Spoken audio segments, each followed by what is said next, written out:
Hello everyone and welcome to the Smashi Business Show. Today is Tuesday, January 6, 2025 and I'm Abdul Machidawan. And I'm Richard Fitzgerald. And we have very interesting headlines today. Revolut is launching in UAE. We don't know the dates, but they are on a major hiring drive.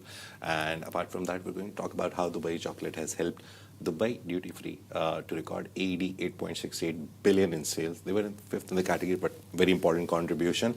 But I think the biggest discussion of today, and to start off the show, we should talk about CES. It's starting today, but there was 2 days of pre-event things. There were keynotes and people announcing robots as usual. I don't know. I've realized over the years that it's a consumer electronics show, but there's always robots. How do you bring robots into consumer electronics? It started with TVs and basic stuff, right? That's the thing. I went, Majid, I think 2 years ago in Vegas. I was visiting family. We went to Lake Tahoe. We did a little bit of skiing. And then I popped down on the Monday. And as you said, I did a full day of talks and seminars just on media before I went to the fair part. You're right. Like when you walk around, it's all in the hotels across Vegas, and then there's one big fair. But basically, it's a takeover, and every hotel is full of delegates, thousands and thousands of people, like probably over 100,000 people in the full week. And there's all the restaurants are taken over. People host dinners in Zuma and all the different places. And you go to the fair, just like Jitex, it's a fair.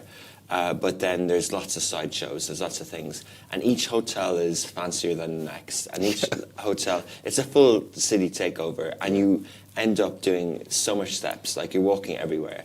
But in one of the promenade areas of when you're doing it, like a connector, in one of the halls or one of the convention centers, there is this sort of timeline, as you mentioned. And it's like Expo, it's like the World Fair. It started in about 1910, or if you correct me, let's Google it, get it right, or let's ChatGPT it. But it started over 100 years ago, and the timeline of what was announced at CES is like the timeline of consumer electronics. It's like, TVs to headsets to Walkmans to all the latest. What year? 1967. 1967, okay. So old. I actually thought it was older, CES, but that's still pretty old. That's still pretty old, yeah. And as you said, but maybe robots are consumer electronics. Yeah, because I saw all the announcements. There were a lot of live feeds, but I think the major ones that I could pick out was Intel has unveiled its one-core Ultra series. So they're again giving competition to NVIDIA for chips. And apart Intel from charging, it's called Panther Lake. Yeah, and it's 180 tops, 120 GPU tops. Very technical. What does tops mean? Just tops is an abbreviation, but I just know that it's for speed. How big is it? I think NVIDIA's are 200 plus. So they're getting there somehow. Apart from that, NVIDIA CEO Jensen Huang obviously was there, and he announced the Vera Rubin chip, which is now in production and designed to address the skyrocketing computational demands of AI. The last one, the best one that they have right now is Blackwell, and now it'll be Vera Rubin. So now again, Mr. Trump will be like, don't export these to China. Apart from that, TV display, I think this was the most interesting part that I found. Samsung introduced a micro RGB technology, a new display tech using RGB, red, green, and blue LEDs instead of white backlights. So I think it'll make the TV better. But who watches TV, Rich, nowadays? I think everyone does. I do think most homes have smart TVs. Yeah. I really do. And I think we're in the region lagging a bit behind because what's on the smart TVs isn't as advanced streaming-wise as other markets. But I think we're all entering into smart homes. And that was one of the takeaways. It's not just smart TVs. It's smart devices. It's smart homes. I received a gift today from Plug Media, thank you Ahmed, of a big device I haven't opened yet, but it's a big Yango Play, not a Yasmin, it's a big home device, and it says to connect to home. And that's the theme of CES. I was taken by it in terms of the screens. It's all about screens, but not in a sort of a lame way, in an impressive way, in a sort of touch screen way, in a digital world, in a digital of things way, in everything is connected. We talk about digital out of home. We talk about, the potential of streaming in the sky with Starlink. And we talk about self-driving cars and screens in the cars. We talk about the home and then, obviously what's next after the mobile device. And then there's wearables. and there's all the wearable tech. Like all the wearable tech companies all had presence there, and they still do. The year I went, it was just when AI had just came on board, and we thought we were going to be wearing AI devices. There was one called Rabbit and one called something else, and they haven't come about yet. Yeah. So so like it's just extension of this sort of technology. But I like that you've picked out a few ones, and the next one you've got here is It's from robotics. LG, out of all of them, showcase its Cloyd, CLOID, robot designed to help with household tasks, as you were saying, consumer electronics, and it will help you starting laundry, folding clothes, unloading dishwashers, and serving food in gadget. Sorry, this is the next part, but yeah, all these things. I think we saw the Opus robots also by Elon Musk, who were like pouring drinks, dancing around, falling, but they were being controlled by a lot of people. Yeah. But importantly, NVIDIA was also a part of robotics. They announced a software where they want to build foundation models, simulation tools, and edge hardware.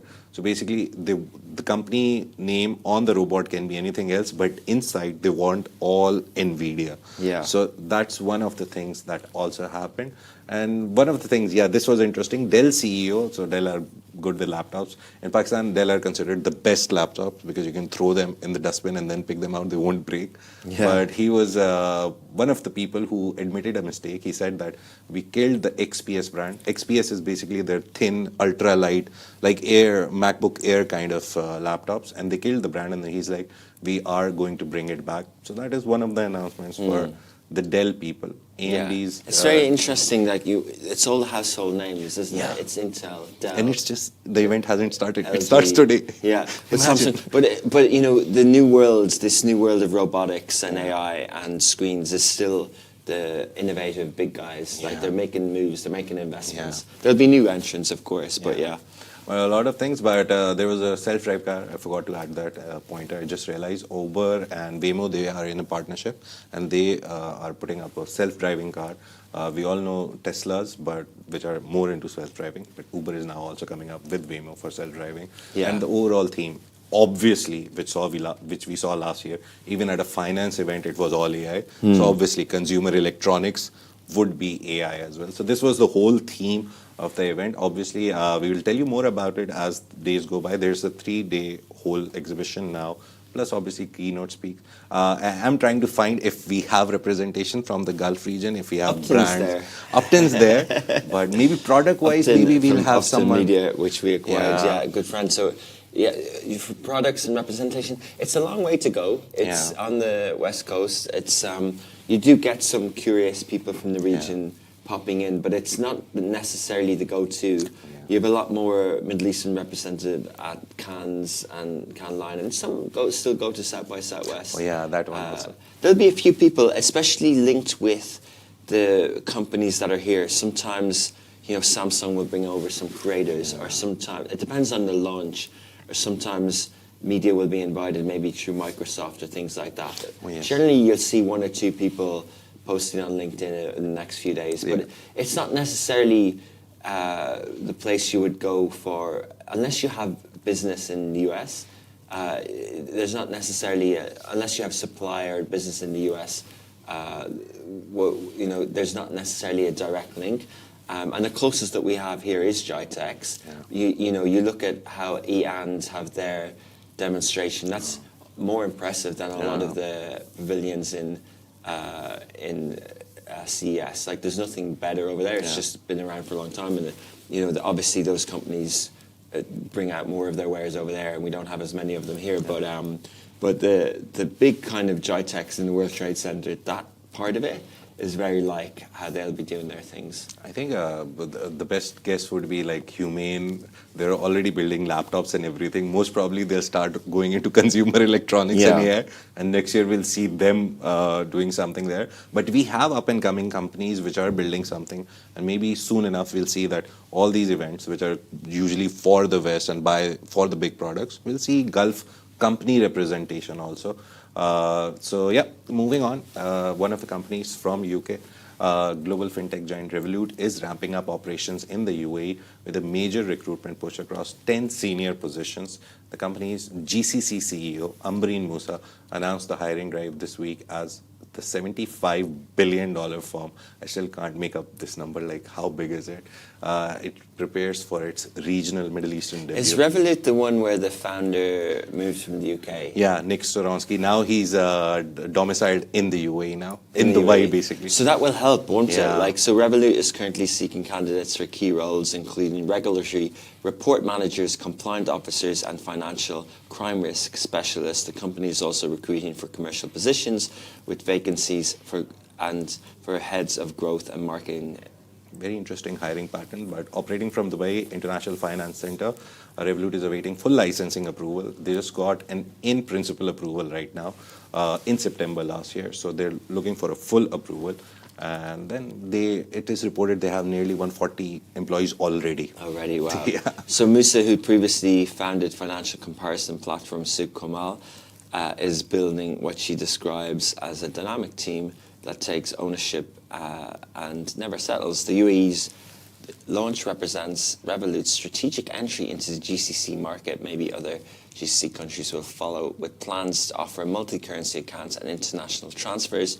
No official date has been set to launch, but her appointment and their entry had been rumored for a while.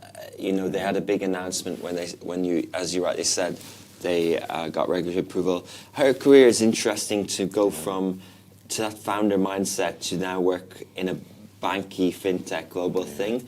It's impressive to have the capacity to adjust to that environment, which is impressive, and more power to her. And but also, I do think they're going to about it the right way by going big and bringing in senior people, because in fintech and in banking worlds, compliance is so important. And in this region as well, there's so many incumbents. It's entrenched, right? Like, and capital makes the whole world go round, especially here, and real estate and everything. A good benchmark for the user adoption for them is Weo. Weo's user adoption is just so impressive on the retail and consumer level, and obviously the other fintech elements. So I think what Revolut did, I remember Revolut way back when I was living in Ireland and London. It was just coming on the scene.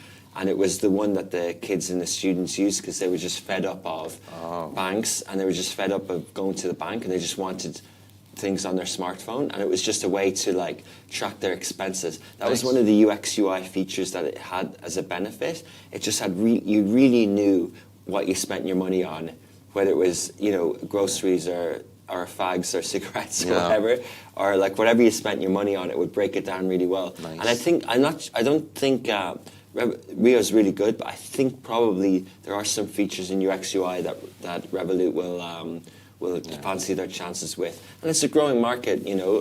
But Weo do Weo Wednesdays with us.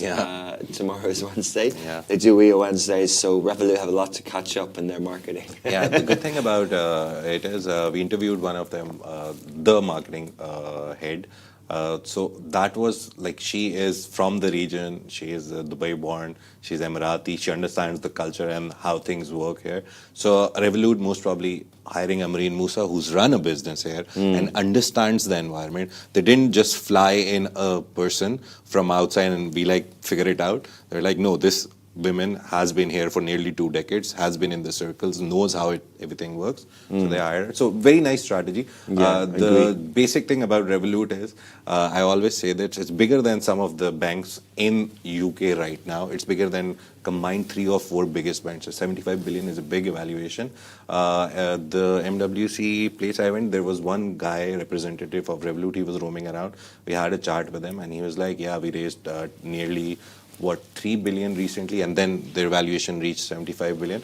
Very interesting that their major business is sending money here and there. Remittances. Remittances. And it's very interesting that they give better rates than everyone else. We all do. We also do. Yeah. And you meant Revolut do. Revolut do. Yeah. But how would you compete if you're not earning enough? That's my problem. Like, would you go to a bank and expect them to give you like a very less rate? You can definitely cut the rates of the big banks. The rates are extortionate. Like they really do pocket. They really do profit. When you look at some of their instruments for investments, they really do take advantage of the situation. So it's like airlines. It's like saying, how can I do low-cost airlines? You can.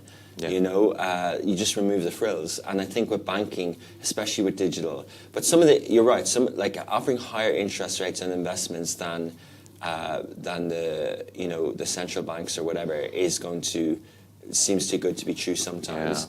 But definitely in terms of fees, you can definitely reduce fees. Yeah. Like you don't need to do the full percentages. You can do decimal points and things like this. So I don't know. I think it's amazing that they're allowed to come in per se. That they're brave enough to enter. We have Binance with over 2,000 people here. We have lots of entities who are doing well here and who are based here for wider things. So I think it's really a good sign. And perhaps they'll list here. You never know. That's a good idea Probably also. won't, but maybe it's your listing. But you never know if the CEO is here. But I think it's a really good thing. I do think, though, at some point there's going to be some failures in some of these because market entry is so hard. And, I think by going big, hiring a couple hundred people and hiring 10 senior people, I hope they succeed. Yeah. But we could be reporting on this in the future and saying it wasn't all plain sailing because it's a very competitive market. Yeah. You've got incumbents entrenched, like the banking sector here, the Maastrichts, the NBDs, and then the HSBCs. They've been here forever. And Fab. And they're doing great year on year. Yeah. That's the good thing, that they're not... Barclays pulled out of here. When I was in the UK, I was with Barclays, and I moved over here, and they had one branch in Dubai, Media City, and they shut it down. So Barclays was the biggest bank in the UK, up there with Lloyds and HSBC, and it didn't succeed here. So you don't automatically get in here per se, and they pulled out. I'm pretty sure you can't open a Barclays account in the UAE now. Nice. But I think it's just to mention that this thing, what Rich is saying, Sarva is one of the companies that we have. Thunder is an Egypt-based trading, but Robinhood is trying to enter this market also. So we see a lot of this trend now where we have 4 or 5 consolidated players, and then someone is trying to... You have Baraka, Weo, you can also do investments on the app. So Binance for crypto. Binance for crypto and many others, Bybit, Facet.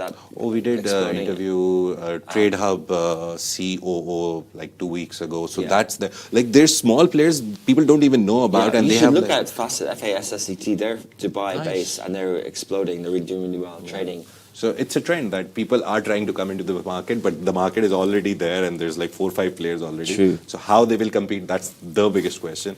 But moving on to the next story, very interesting story. Dubai made chocolate, not the Dubai chocolate fix, but Dubai chocolate category has emerged as a key growth driver for Dubai Duty Free, helping the airport retailer deliver its strongest performance on record throughout their years. And in 2025, annual sales reached $8.68 billion. That's nearly 2.5 billion. AED, 8.68 billion dirhams, which is nearly $2.5 billion. And it's like 9.85% increase year on year. And it underscores the rising appeal of local exclusive products in travel retail. Yeah, so I was looking up some stats on this. So confectionery ranked among Dubai Duty Free's top 5 categories, driven by a strong demand for the so-called Dubai chocolate. I love these stats. A total of 719 tons were sold. Yeah. 719 tons of chocolate were sold across. No wonder pistachio prices have gone up. Yeah. Were sold across 13 brands. So as Majid said, it's not just Fix. There's 13 brands included here, including the Dubai Duty Free exclusives with Fix. So they just done another pop-up Dubai airport today. Pachi pistachio Kanafa bar and Habibi Habibe chocolate, lifting confectionery sales to a whopping 845.5 million dirham. Yeah. And the retailer recorded sales growth in 10 out of 12 months, with December setting an all-time monthly record. So every year they're making records. It's in December only, they sold 922.8 million AED in sales, and a one-day 25% anniversary promotion that they created alone generated, one day, 69.1 million dirhams. That was just the anniversary promotion. Yeah. And it reflects that people are coming and they love Dubai Duty Free. The statistic that Semaphore Golf picked out from this report was that 10%, so travelers spent 8.68 billion dirhams, as you mentioned, but perfume was the top selling category. In dollars, $439 million. It was the top selling. Yeah. So that's fascinating. Just I should mention that the founder of Dubai Duty Free, Colin McLaughlin, passed away sadly last year, and he was, operating that business up until then. They have a new CEO now, and they're obviously going from strength to strength, which shows good foundations, and it's very good business. And I don't think it's matched really in the region. You've got other duty frees, but I think the Dubai Duty Free is very well established, and it delivers a lot of high revenue. Have you ever compared the prices with other duty frees? Have you ever tried, like, if you try to buy M&Ms from Qatar Duty Free or Dubai Duty Free? I tried that. I think I noticed some differences in Saudi and Dubai. Yeah. Sometimes something is cheaper in Dubai and something is expensive in Saudi or Doha. But it's a very nice, I think, pricing strategy. Maybe they look at each other and they're like, okay, they're selling chocolates for like a bit more, and we'll sell it for a cheaper. Qatar is cheap. Qatar is very cheap. When I compared Qatar Duty Free to Dubai Mall for the clothing brands, it's about 30% cheaper. Yeah, I bought a perfume. I won't name the exact brand because I don't want to get it wrong, but it's significantly cheaper.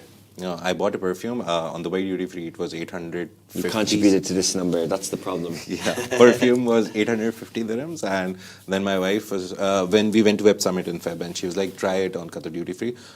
So in total, it was 670. So there was a difference. So I think it's just basic pricing strategy where you look at duty frees and you're like, okay, here if they're selling it for cheap, we'll sell it for more money, or somehow. We'll find out. We'll ask someone from duty how do you price things. There was no VAT before, so how duty free were cheaper than without taxes. But now that we've got duty free, now we've got VAT, duty free is obviously a bit cheaper as well. Yeah. So thank you so much for today. Thank you so much, Rich, for joining me today. We should mention though, we've obviously got CES now, but the business events are going to come thick and fast. There's 1 billion followers summit, Smashi Business. Our partner with Love in Dubai at 1 billion followers. It's 9th, 10th, 11th of January. We'll be down there. It's the kickoff. We won't tell you all the other ones, but we've got SEF in Sharjah, you've got Web Summit in Qatar, we've got Web Summit in Step Conference in Dubai and Leap in Saudi. So it's thick and fast between now and Ramadan. They'll try to do everything before Ramadan, and then we'll have a break, and then we'll again try to do everything. But that's a wrap for today. Thank you for tuning into the Smashi Business Show. Make sure you follow us on all social media channels at Smashi Business, and stay ahead with our daily newsletter. Find the subscription link in the description. This has been a Smashi Business Show, a Smashi Business production, part of the Gustus Media Podcast Network. A big shout out to more than 2 million viewers across platforms every month. You make it possible. Thank you. Please do like, comment, and review, and check out our other shows. We'll see you tomorrow. Take care. Bye-bye.